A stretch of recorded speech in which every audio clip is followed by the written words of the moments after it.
sini sepada. Selamat pagi teman bro.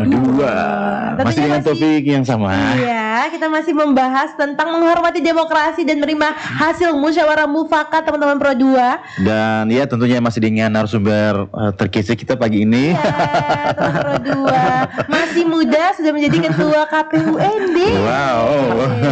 Jadi teman-teman Pro 2 buruan bisa kirim pertanyaan ke kolom komentar di live YouTube, live Facebook kita ya, yes. Live Facebook kita. Bisa juga ke WhatsApp kita di 082147650422. Oke, kita lanjut. Ya ini pertanyaan berikutnya nih. Ini menyangkut anak muda dulu nih. Ini pas nih apalagi di Pro 2 kan Bang. Ya.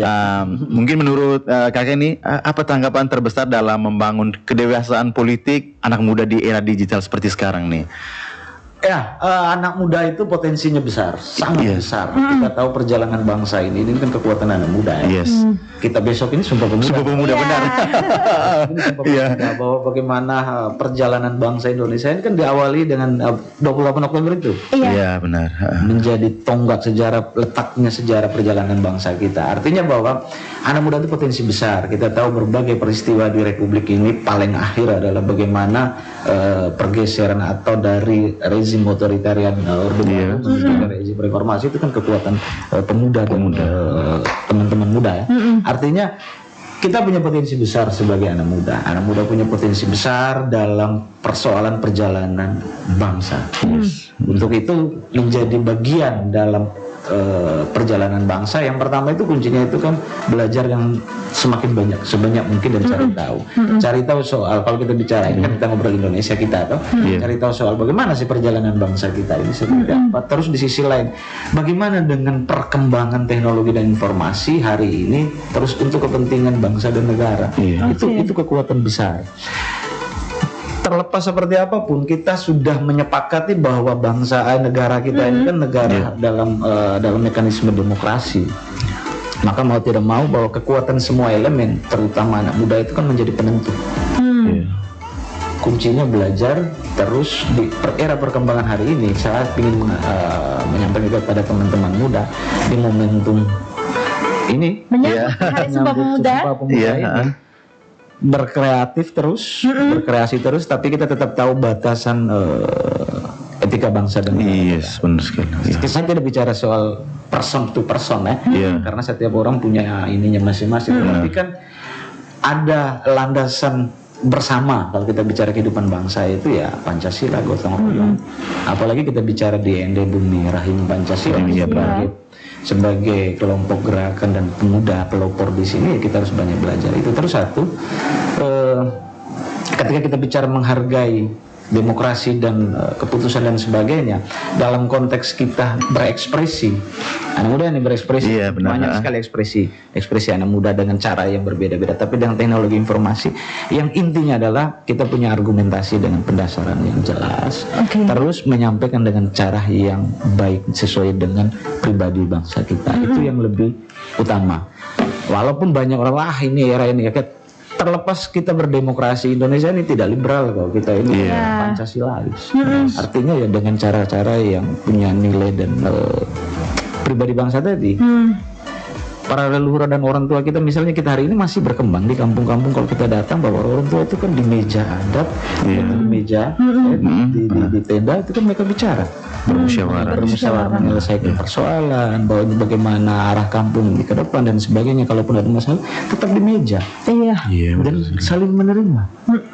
Itu poin utama. Ini bukan soal bicara keadilan dalam konteks kita bicara soal personal dan individu. Rasa keadilan itu memang agak susah ya kita menjelaskan. Tetapi ini soal kehidupan bersama. Kita tidak bisa sendiri.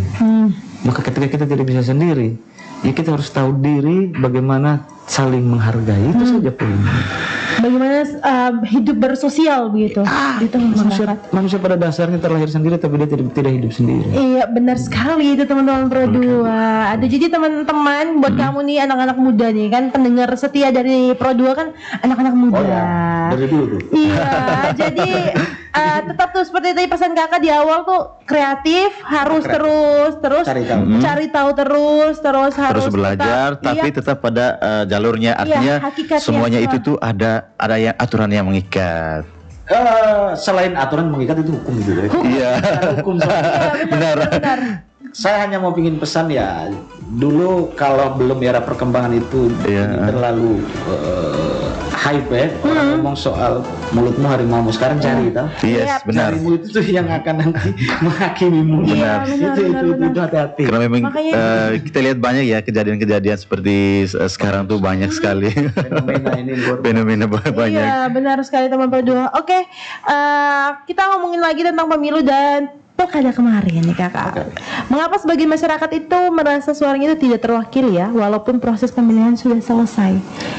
Jadi isu ini juga masih terus berkembang nih. Saya pilih dia, tapi apa yang sebenarnya yang saya pilih dia kan apa yang disuarakan ke masyarakat ya. Tapi saya pilih dia kenapa? Yang sebenarnya saya pilih dia tuh karena A ini yang mau dipilih, tapi ternyata si A ini dia tidak jalankan gitu. Atau tidak jalankan. Tidak jalankan dalam konteks bahwa sudah jadi tetapi tidak faktanya tidak sesuai gitu. Lupa terhadap janji. Iya, gitu, sebenarnya. Itu kan kita fair. Iya. Ada presiden Amerika itu siapa ya, Ronald Reagan atau siapa itu, saya lupa namanya. Tetapi dia mengatakan begini, ini kalau kita ngomong Pak Don Bosco yang siapa orang media yang luar biasa, dia selalu bilang politis itu kerongkongnya dua kan. Iya. Kerongkong politiknya dan kerongkong kebenarannya. Iya. Kalau kita merujuk pada pernyataan presiden Amerika itu bilang begini, kampanye dan setelah itu jadi itu dua hal yang berbeda. Oke, benar sekali. Itulah politisi. Iya. Tetapi kita tidak bicara bahwa politisi itu jelek, tidak di situ. Tetapi mungkin kita kan masih melihat, kita kan harus melihat komprehensif bahwa siapapun yang kita pilih ini kan tidak hanya mengurus kelompok kita. Artinya kelompok kita karena kita yang memilih itu tidak hanya itu, tetapi dia harus mengurus semua orang. Dia harus mengurus semua. Bahkan yang tidak memilih dia. Iya. Dia semua orang, karena dia bukan hanya menjadi pemimpin kelompok. Iya, benar sekali. Warga, dia pemimpin masyarakat, dia pemimpin daerah, dia pemimpin bangsa dan negara. Misalnya kalau kita pilih pemimpin negara kita, dia tidak hanya mengurus segelintir saja, tetapi dia mengurus begitu banyak dengan berbagai persoalan. Artinya bahwa kita akan terus menjadi gini. Kalau saya sih selalu punya prinsip begini, jikalau saya bagian dari yang menentukan orang itu bisa berada di posisi itu, bahwa saya punya kewajiban juga untuk terus mengawasi, mengontrol, mengkritik dan memberikan masukan. Kembali lagi, rasa keadilan itu agak susah. Iya. Ya, kadang kan kita berpikir bahwa kenapa saya secara langsung tidak dibantu dan sebagainya. Tapi mungkin kita tidak tahu bahwa ada dengan program pendidikan mungkin misalnya, ada dengan program kesehatan misalnya. Karena pemimpin itu yang kita pilih itu kan tidak bisa membantu person to person, tapi harus secara keseluruhan. Ya, ketika dia membantu secara keseluruhan, di situ ketika dia membantu kita sebenarnya. Tersirat seperti itu, tapi banyak juga kelompok-kelompok kecil yang merasa suaranya tidak terwakili, padahal sudah. Iya, itu fenomena ya. Oke lah, kalau bicara suara tidak terwakili artinya kan dia menginginkan pemimpin ini melakukan yang ini. Tapi ternyata pada kenyataannya tidak. Yang pastinya saya mengatakan tadi, tetap jadi pengontrol, tetap memberikan kritik, tetap memberikan saran dan masukan. Tetapi kita tidak sedang membenci ataupun melakukan menyebarkan fitnah dan sebagainya.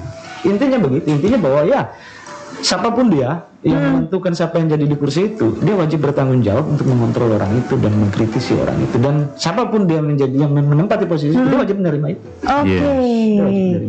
Oke, jadi dia teman Pro2, misalnya kamu merasa suara kamu tidak terwakili, kamu bisa mengkritik dengan jalur yang benar tentunya ya. Tidak ada ujaran kebencian di situ, tidak ada fitnah-fitnahan di situ. Negara demokrasi silakan berekspresi. Negara demokrasi silakan berekspresi teman-teman Pro2. Dan kita berbicara soal ujaran kebencian dan juga seperti tadi ya ekspresi-ekspresi itu, bentuk ekspresi itu. Nah mungkin ya seberapa besar dampak ujaran kebencian atau provokasi ini pasca hasil pemilu ya terhadap situasi sosial mungkin dan juga persatuan dalam masyarakat begitu Bang? Itu cukup besar, itu sangat merusak dan mengganggu. Ujaran-ujaran itu sebetulnya semacam benalu ya. Dia akhirnya mengisap dan akhirnya membunuh inangnya. Kan gitu Bapak. Benalu. Maka kemarin itu kita KPU ya kemarin itu kan punya jargon tagline misalnya pada saat pemilihan. Ya. Misalnya saya kemarin ngasihnya namanya hujan api. Oke, apa itu hujan api? Ya. Bukan palu merah. Tidak di situ. Ini hujan api. Itu hindari ujaran kebencian, anti politik identitas. Oh, hujan api. Oh, ada kepanjangannya. Kemarin kita itu hindari ujaran kebencian, anti politik identitas. Karena ketika kita bicara soal pilkada itu, dia lebih rentan soal politik identitas. Politik identitas ini kan orang terlalu fokus pada misalnya bicara identitas keyakinan agama. Tidak hanya itu. Gender itu identitas juga. Artinya apa? Laki-laki lebih baik dari perempuan. Nah, itu kan politik identitas itu. Itu tidak baik itu. Yang orang yang tinggal di kota ini lebih baik daripada orang yang tinggal di kampung. Nah, itu kan politik identitas. Jadi identitas itu tidak hanya bicara soal keyakinan, tapi dia bicara soal sampai kepada gender. Dia berbicara soal wilayah, tempat tinggal, dia bicara banyak hal. Bicara soal pendidikan, pendidikan dan sebagainya, itu identitas. Nanti kan kelompok yang merasa pendidikannya ini lebih ini, yang merasa oh kita ini kan yang begini aja, jadi kita melakukan gerakan kita yang begini, tidak bisa. Tapi pertanyaan apakah orang memilih sesuai identitas itu salah? Tidak. Tidak salah. Tidak salah. Salah. Tapi yang salah itu ketika identitas kita lebih baik daripada identitas orang. Nah, itu yang tidak boleh. Itu yang tidak boleh. Maka identitas politik itu dibedakan dengan politik identitas. Identitas politik itu menyatakan ya saya dari mana, saya siapa, itulah identitas saya. Tetapi ketika bicara politik identitas adalah ketika bagaimana memainkan identitas saya jauh lebih baik dari identitas yang lain untuk sebuah kemenangan, untuk sebuah posisi. Itu tidak benar. Maka pasca itu biasanya itu kan bicara ada residu loh. Ada sisa-sisa dari polarisasi pada proses pemilihan. Benar. Saya kira bahwa kita harus sadar bahwa ketika kita bicara negara demokrasi bahwa yang pertama memang situasi negara demokrasi itu pasti gaduh ribut, suara kiri kanan, noise-nya begitu banyak. Tetapi itulah konsekuensi ketika kita menerima demokrasi, karena satu-satunya yang terbaik itu ya demokrasi, apalagi yang kita pakai yang lain. Coba dijelaskan dengan ada yang lebih baik ya silakan. Tetapi bagi saya, maka kenapa negara ini bersepakat demokrasi, karena seperti apapun itu yang jauh masih lebih baik, itu satu. Terus kepada sisa residu. Seperti yang tadi ya, bahwa kita bagaimana filosofi kehidupan bangsa kita adalah penerimaan, adalah berbicara soal Pancasila, saling menghargai dan sebagainya. Ketika ada yang jadi ya sudah kita beri kesempatan gitu loh. Maka terus mengawasi, terus mengkritisi, tetapi mengkritisi itu bukan soal pribadi, personal atau kebencian hanya karena pilihan kita yang tidak jadi, pilihan itu yang jadi, terus kita harus sebenci itu dalam itu susah, nanti pembangunannya susah. Susah kita bicara pembangunan, maka rekonsiliasi itu perlu dalam pasca pemilihan. Untuk perbaikan kehidupan bangsa dan negara tidak bisa kita sendiri-sendiri. Jiwa besar itu perlu gitu. Iya, benar sekali teman-teman. Karena di tengah ego yang luar biasa, kita tidak harus akui kita sangat egois dan individualistik hari ini. Di hari ini itu tidak sadar teknologi bikin kita benar. Benar, orang-orang yang lebih individual jadinya. Akhirnya tidak salah dengan orang introvert, tetapi kok gara-gara ini kok saya lihat makin banyak orang yang susah bersosialisasi. Iya, benar sekali. Sosialisasinya di medsos. Tiba-tiba saja. Iya, padahal kehidupan nyata dia sangat introvert, tapi di dunia maya dia sangat aktif. Cukup aktif. Ini menjadi bingung ini bagi kita. Benar. Oke Kak, ini kita kalau ngomongin soal kritik, di batas mana sih kritik yang paling pas? Atau porsi kritik itu seperti apa? Dan kapan kritik berubah menjadi pelanggaran etika demokrasi? Oh, ini berat nih. Dari relax aja. Karena gini, ketika kita bicara demokrasi ini kan bicara sebuah kebebasan. Sebenarnya. Itu bicara kebebasan. Tetapi batasannya harus kita tahu bahwa begini. Seperti saya omong tadi, konsep demokrasi itu hanya semacam bangunan rancangan bangunan. Atau kalau bicara instalasi air itu dia hanya perpipaan saja. Iya.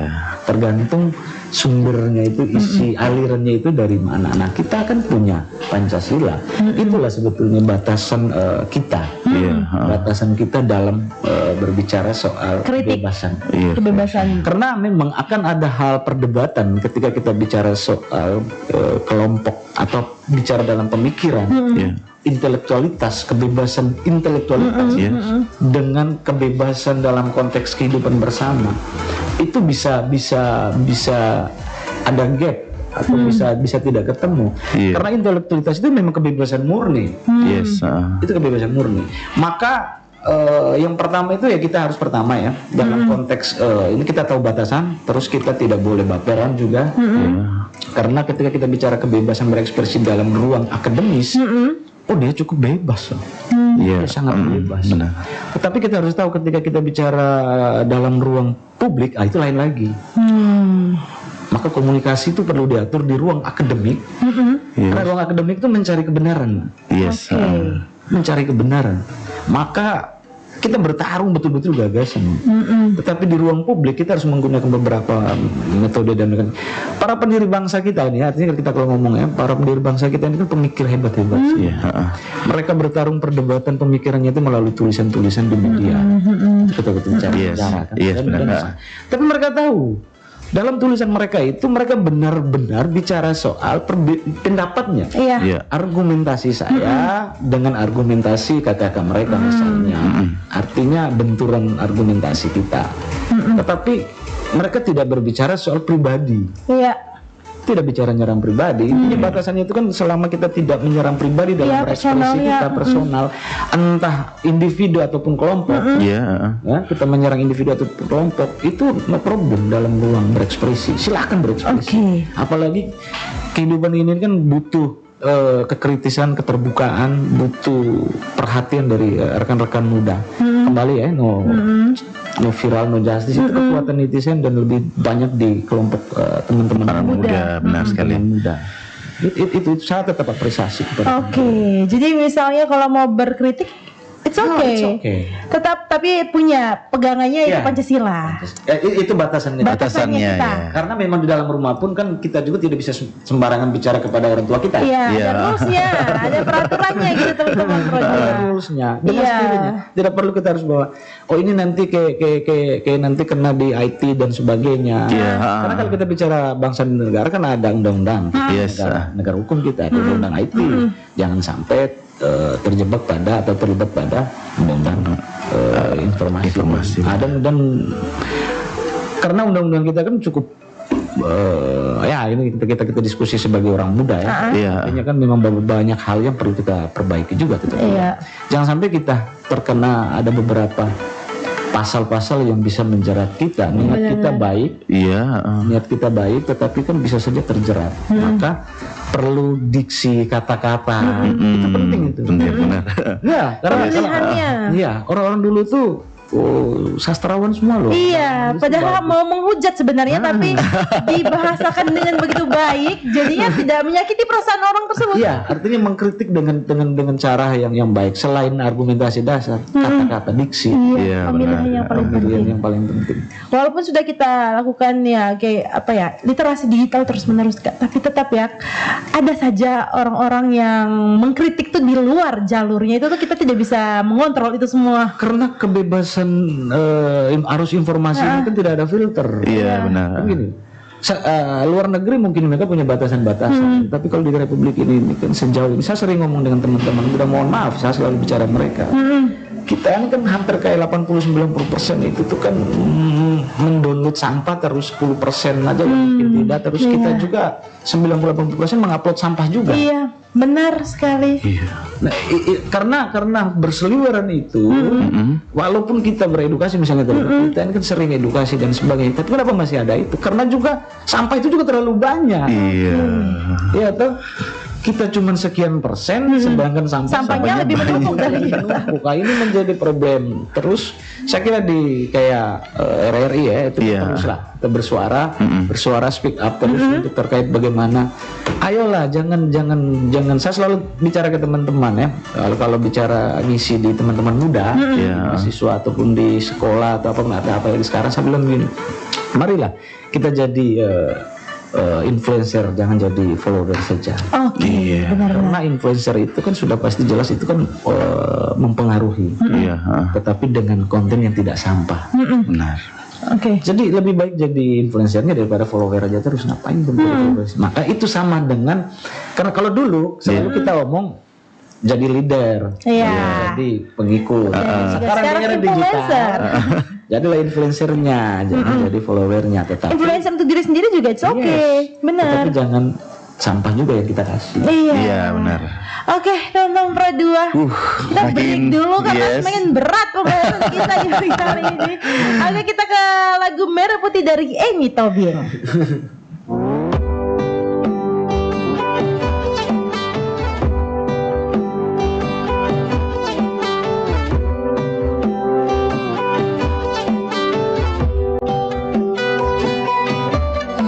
Bercucur beluh, berbalut duka, menantang maut demi merdeka.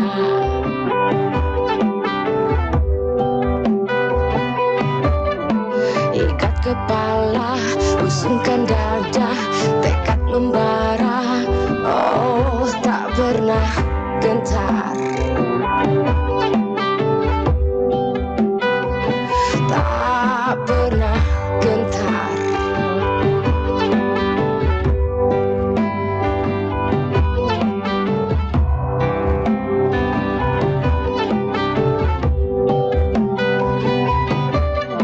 Tiba merdeka, ibu tercinta, bawa bendera, berkibarlah.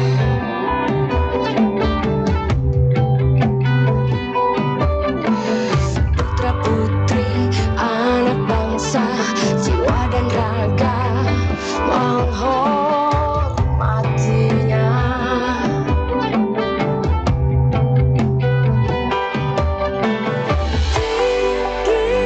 Tinggilah merah putih tercinta, tembuslah cakrawala, tebarkan cinta. Tinggilah merah putih tercinta, cintaku Indonesia, Indonesia. Tiba merdeka, ibu tercinta, bawa bendera, berkibarlah.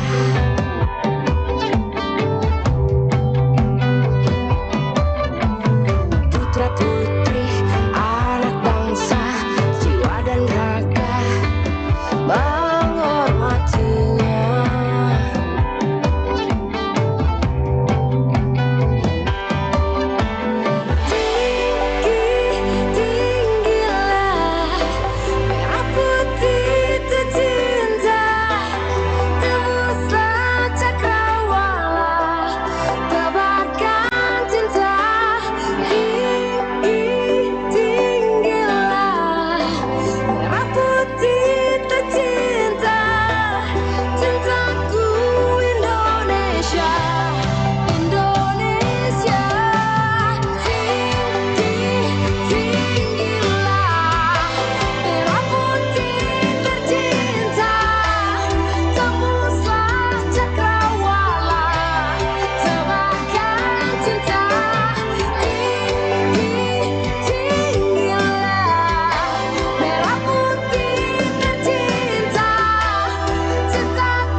Wih, keren banget nih. Katanya ada obat herbal bisa mencegah sakit gigi seumur hidup. Ada hoax tuh. Widih. Ini juga keren nih. Ada sumber energi baru PLTH, pembangkit listrik tenaga hampa. Itu juga hoax kali. Lu bacanya apaan sih? Aduh, pantesan portal abal-abal lu baca. Kalau mau baca berita yang lengkap tapi udah verified, mulai dari berita nasional, internasional, olahraga, gaya hidup sampai hiburan, lu cukup klik rri.co.id. Di situ lu juga bisa streaming RRI digital. Aduh, makanya cek dulu biar gak kegocek di rri.co.id. Pro 2 FM ND, Teman terbaik kamu. Pro 2 FM, teman terbaik kamu. Sepada, selamat pagi teman-teman Pro 2.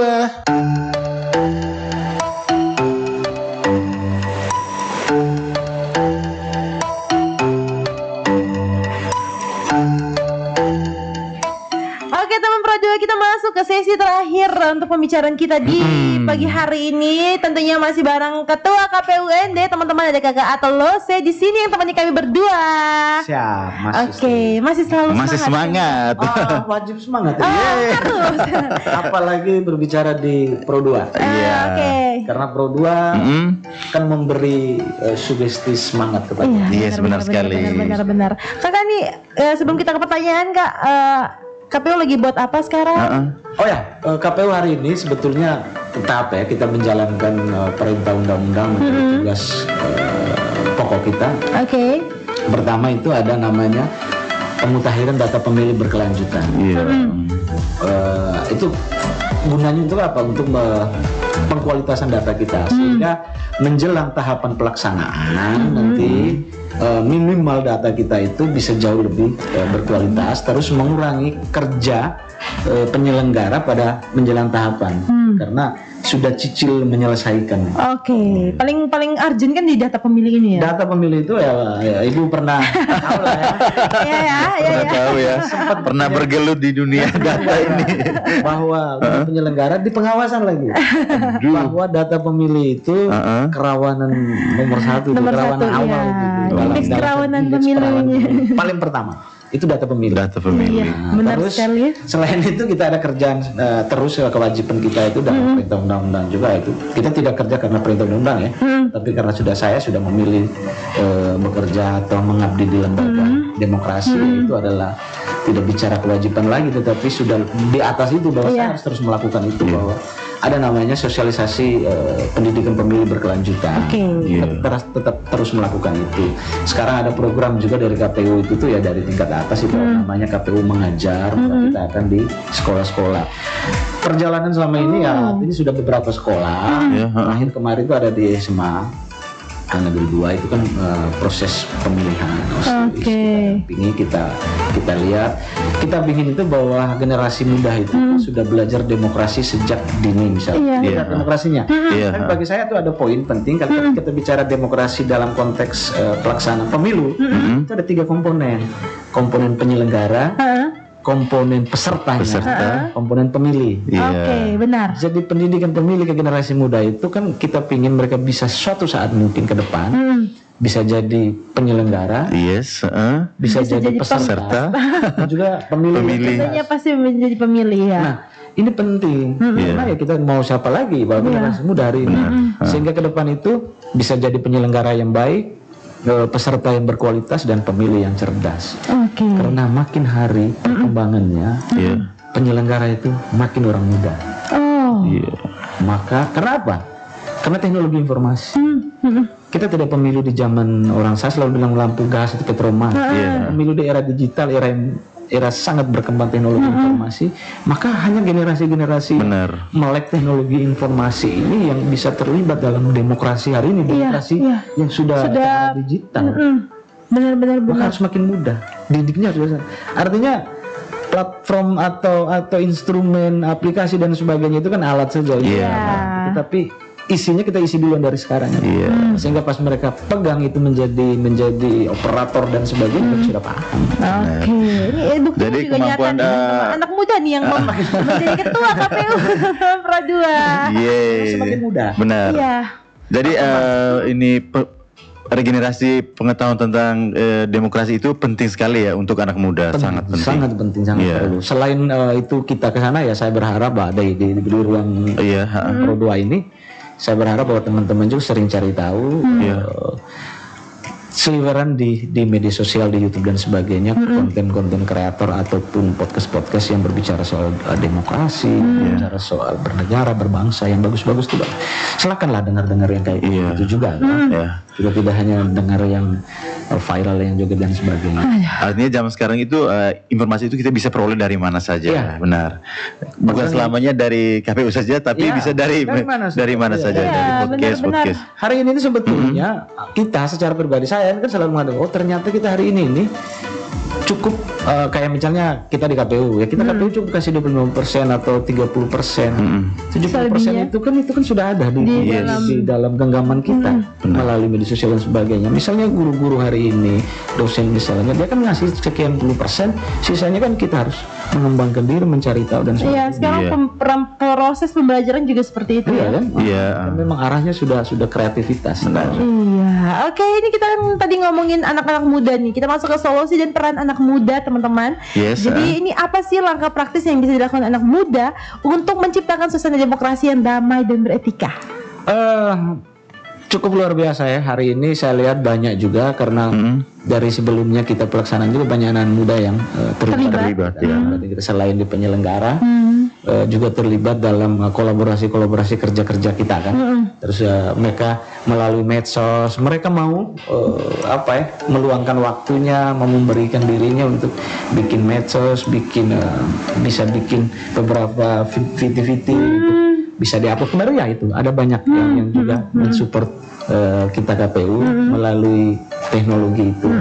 Bikin beberapa hal, mereka kirim ke kita dan itu untuk menjadi kampanye kita KPU dan sebagainya. Itu dari teman-teman kreatif, teman-teman muda. Terus di sisi lain, saya tetap berharap bahwa teman-teman muda selalu terus banyak membaca, banyak mencari tahu. Hari ini sudah di genggaman semua dunia, orang bilang kan dalam genggaman. Maka genggamlah dunia itu dengan baik, jangan sampai kita digenggam, itu kan repot. Prinsipnya tetap kita yang menggenggam. Jangan sampai kita yang digenggam. Ketika kita yang digenggam, maka kita tidak punya kepribadian, kita tidak punya kemandirian, kita tidak punya prinsip. Krisis identitas. Kita hanya pakai identitas yang ada di sini, identitas virtual, identitas semua. Bukan karakter pribadi. Maka terlihat sekali teman-teman yang saya berharap bahwa ada yang memang down atau lemah mentalnya, ya fighting spirit terus, tetap semangat terus. Misalnya rekan-rekan kita di wilayah Nusa Tenggara, Flores dan Jawa Timur, kita hari ini harus bersyukur dan kita harus terus berkreatif. Dan seperti apa kita lihat hari ini ya, dua orang-orang penyanyi kita dan sebagainya itu cukup sangat berpengaruh, memberi influencer memberi pengaruh terhadap banyak hal. Image dulu orang menganggap kita orang timur itu itu terbelakang lah, seperti itu ya, dan sebagainya. Kekerasan saja pokoknya. Pokoknya gitu lah. Hitam lah gitu. Gelap begitu, gelap teman-teman. Jadi dengan datangnya mereka dan memberi pemanfaatan teknologi informasi, hanya karena dengan YouTube. Dari YouTube orang akhirnya membagi lagi dengan platform yang berbeda. Akhirnya membangun image yang berbeda. Itulah kreativitas yang luar biasa.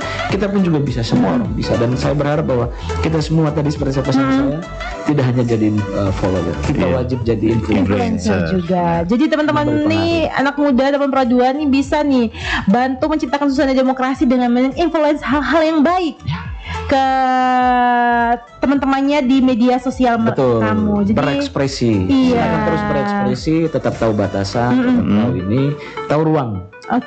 Ruang personal kah, ruang kelompok kah, ruang apa ini? Kita cukup tahu di batasan etika moral kita. Dan pentingnya terus menambah wawasan tentunya ya. Ada lagi bullying. Itu juga penting sekali. Kalau misalnya pilihan kamu tidak terpilih teman-teman Pro 2, jangan membuli pilihan orang lain. Karena itu Itulah adalah bentuk menghargai. iya, bentuk Iya. menghargai tadi. Menghargai Itu pilihan, adalah menghargai iya pilihan. hasil musyawarah Hasil kita musyawarah ya. kita. Oke teman-teman, ini ada satu pesan nih dari teman Pro 2, katanya bagaimana nih kakak cara tetap terlibat dalam proses demokrasi ya, meskipun pilihan atau pendapat saya tidak terpilih. Kan gini, kita meyakini bahwa semua pendapat itu baik. Iya. Tetapi bagaimana karena ketika kita bicara demokrasi itu adalah banyak kepala, maka banyak kepala ini kan berpikir mana yang paling baik dan yang paling bisa untuk kita gunakan dalam konteks kehidupan bersama. Yang terpenting bahwa jangan berhenti untuk berpendapat. Iya. Jangan berhenti berekspresi karena ada kekecewaan. Tidak, bisa saja ada momentum bahwa setelah pendapat ini dijalankan, mungkin berikutnya adalah pendapat Kamu kita. Iya. Teruslah berekspresi. Teruslah berekspresi. Jangan berkecil hati. berkecil gitu. hati. Iya. Oke, itu dia ya teman Pro 2 jawabannya. Semoga kamu bisa menerima ya. Terus berekspresi, terus Tapi berpendapat. intinya yang tanya itu pasti orang yang luar biasa menurut saya. Akhirnya Iya. bertanya itu. Oke, jadi harus terus berekspresi, terus berpendapat walaupun ya pilihan kamu tuh bukan yang terpilih gitu. Iya. Belum bisa demokrasi. Iya, oke. Ada yang masih penasaran sama kakak atau Losen? Karena waktu kita sudah terbatas nih. Tapi saya masih mau kasih satu deh kakak. Oke. Pesan apa sih yang kakak ingin sampaikan kepada generasi muda ND khususnya nih ya, agar tetap menghormati demokrasi dan hasil musyawarah mufakat? Orang ND harus kembali kepada kita harus melihat kembali bahwa kita ini kan bumi rahim Pancasila. Iya. Iya, benar. Kita harus lihat kembali budaya kita, sejarah perkembangan kita atau sejarah kita seperti apa. Cukup dengan kembali pada hal-hal itu, saya kira bahwa kita akan menatap dan melangkah ke depan sesuai dengan apa yang sudah menjadi yang sudah diletak di awal. Terus mengingat besok ini 28 Oktober, ya. itu tidak hanya formalitas kita Iya. untuk seremonial, Seremonial, benar. tetapi bagaimana memaknai bahwa proses pemuda dulu, para senior dulu itu kan Iya. bagaimana datang dari berbagai daerah, berpikir bersama, meramu bersama, menetapkan keputusan bersama. Itulah adalah musyawarah. Iya, mufakat. Sebuah pemuda itu 3 poin itu kan yang dimusyawarahkan. Iya, benar. Saya yakin mungkin masih ada pendapat-pendapat yang lain, tetapi 3 itu Tiga itu yang dipilih. oleh mereka, dirumuskan oleh mereka, ditentukan oleh mereka. Jadi kita jangan berkecil hati bahwa nanti pendapat saya tidak ada. Tidak, dalam kehidupan ini kita semua punya peran. Maka itulah yang disebut dengan dramaturgi itu. Pelajari dramaturgi bahwa dalam satu pentas itu tukang roll kabel itu punya Punya tugas juga, punya Nggak peran mungkin yang penting. artisnya yang roll kabel. Iya, Iya, benar. Terganggu sekali. perannya. Kita semua punya peran. Sekecil apapun Sekecil itu, apapun. kamu tetap ambil peran di dalamnya. Yakinlah Oke. bahwa kita semua bermanfaat. Oke, teman Pro 2, itu dia ya penutup yang pas nih untuk Yes. obrolan kita di pagi hari ini. Kita semua tuh pasti punya peran, sekecil apapun Apapun itu itu. ada manfaatnya teman-teman. Jadi jangan pernah berkecil hati ketika pilihan kamu tuh tidak terpilih, atau mungkin apa yang kamu musyawarahkan itu, yang kamu sampaikan itu belum terpilih. Belum It's okay. It's okay. Itu mungkin suatu saat itu nanti pilihan kamu atau hasil yang dari kamu utarakan itu bakalan dipakai teman-teman. Jadi teruslah berekspresi, teruslah berpendapat, teruslah berkritik tapi di jalur yang pas ya teman-teman Pro 2. Oke, akhir kata saya langsung pamit nih kakak Ato, juga thank you sudah Thank you, mau sudah main-main ke mampir. studio kami. Terima kasih Pro 2. Oke, nanti kita akan undang Thank you, lagi. thank you, Mungkin thank you. obrolannya bukan tentang demokrasi lagi Iya. ya teman-teman. Kita obrol yang lain-lain gitu. Mungkin Untuk tentang teman-teman muda siap lah. Iya, Iya. tentang kehidupan di dunia perdigitalan ini ya. Oke, no problem. Teman-teman, jadi tetap terus dengarkan 92,2 MHz. Bisa dengarkan kita di mana nih? Tentunya bisa di live streaming juga. Tentunya kamu langsung saja download ya di App Store kita ya, Apa RRI itu? Digital. Iya, benar sekali teman-teman. Kalau kamu ngaku anak muda tapi kamu belum ada aplikasi RRI Digital, kamu bukan anak muda itu. Jadi harus download terus nih aplikasi RRI Digital, atau bisa juga dengarkan kami di rri.co.id. Akhir kata Putri Dan juga Frankie. pamit. Bye-bye kakak. Bye-bye. Thank you.